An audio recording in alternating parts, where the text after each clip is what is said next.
Advances. Advances are when the lead foot stays the lead foot and I'm pushing off of the lag foot, the one that's behind, in order to move my body forward. The propulsion is me pushing off of that lag foot and moving forward. So the lead foot moves forward and I'm pushing off that lag foot. A retreat is just the opposite. I'm pushing off this lead foot and I'm reaching back with that lag foot, and I'm staying 1 foot in front, 1 foot in back. I'm not crossing my feet. So a retreat would be just the opposite. Just the opposite. I'm trying to keep my upper body stationary. I'm trying not to move forward and backward. I'm trying to keep my shoulders right above my hips.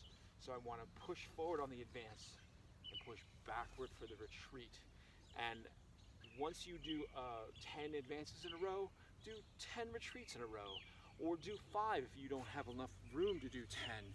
But staying low, I'm having my knees bent, I have my center is dropped. Fights happen down here, so I want to really get used to being down here. That's why we do exercises like the ones that preceded this, where I'm building up my quadriceps, building up my hamstrings, building up my glutes, right, my calves, right? If I'm doing an advance or if I'm doing a retreat, I want to stay low. Passes.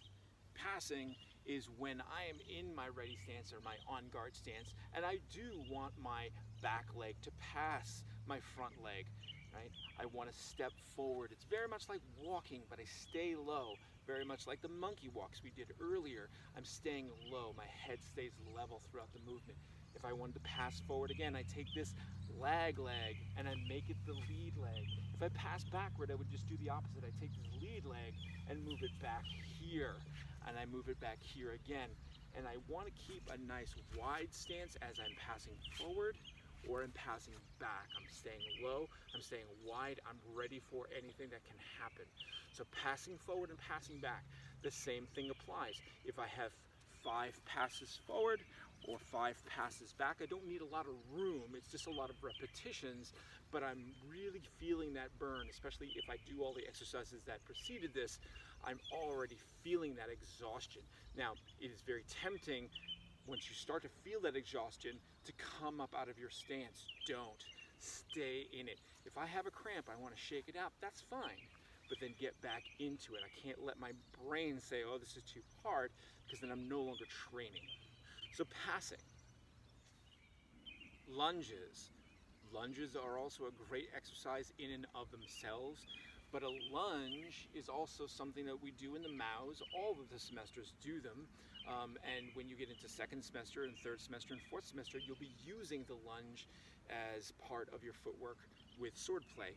So if I'm in my ready stance, I want to take a big step forward, that lead leg here. When I step forward, my knee is over my heel, my knee is not over my toes, the front leg is bent, the back leg is straight, the lead foot, toes are pointing forward, trailing foot off at an angle. My hips and shoulders are still in a line. I don't want my head sticking forward. I still have this, and I can sit into this, right? And I can stay here for a minute, and then I can recover back. I recover back to that ready position. If I want to do a lunge with the other leg, I'm going to pass into a lunge. I pass into a lunge. Again, I want to take a big enough step that my knee is 90 degrees to the ground. I don't want my knee over my toe. This back leg is straight, and it's off on an angle. The foot is off on an angle right here. If I have my foot parallel to the front foot, chances are my heel is going to come off the ground and my knee is going to bend. So I want that straight. If I recover forward, I just take this leg and I bring it forward back to my ready stance there. So lunges are a really great way to build up your leg muscles, but also it's great for application for all of your swordplay that's to come. Whenever you have more than one piece of footwork added to another, it becomes compound footwork. It's very much like chemistry. You have an element, you have another element, you combine them, they create a compound, or a compound word, right? House, party, house party. It makes something different, makes something unique and different. There are several examples of compound footwork that we can practice. the first piece of compound footwork would be a double pass. If our single pass is the back leg is passing the front leg, becoming the new lead leg, that's a pass. If I want a double pass, there are two of them, right, in a row.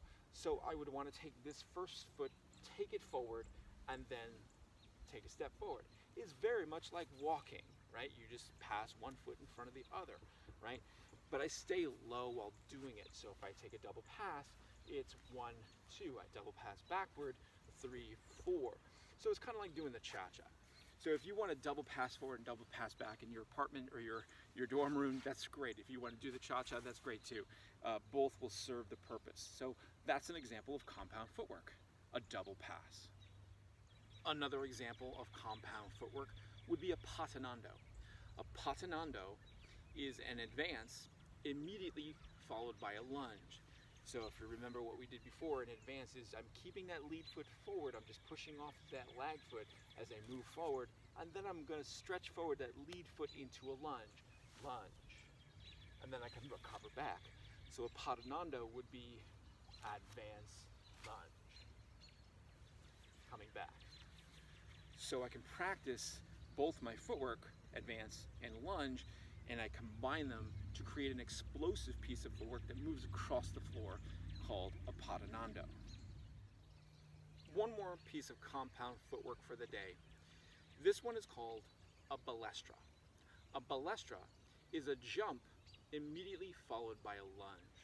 Now, instead of thinking of the word jump as jumping straight up and down, I want to think about jumping over something like a puddle. I want to cover distance laterally, not vertically. So the first part of the balestra is jumping forward and then going into the lunge. I want to think about covering as much ground as possible. In the beginning, it's not going to be very much ground, and that's okay. I want to resist the urge to use my core to launch myself. I want to think about picking up that lead foot and pushing off the lag foot and coming forward and landing as much as I can at the same time. Once I land both feet, I can then lunge forward, and then I can recover back. The balestra is a very cool move when it's done correctly. It is very explosive. It has a 2 count jump lunge as opposed to the patinando, which is an advanced lunge. There's more moving parts, so it takes longer. So the balestra can be very, very explosive. It also, once again, uses the larger muscles of your body in an explosive way.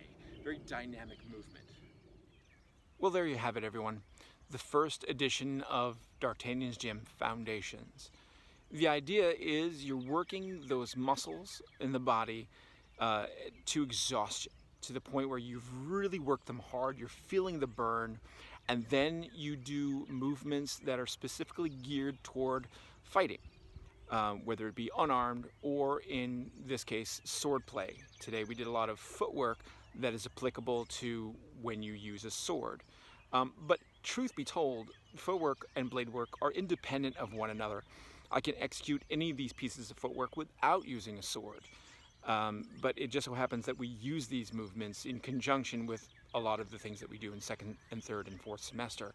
So those of you who are in the first semester looking at this video, it is a preview of things that you'll need to do. So why not get a jump on them right now? No pun intended. And look at these things and remember what they're called. I will have the names of things printed in this video. And if you have any questions, feel free to give me a call. The next time we have another installment, we'll be doing some exercises geared specifically toward sword play.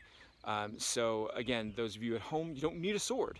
You can have any number of substitutes for a sword, but the movements and the exercises will be beneficial to you. All right, everyone. See you next time.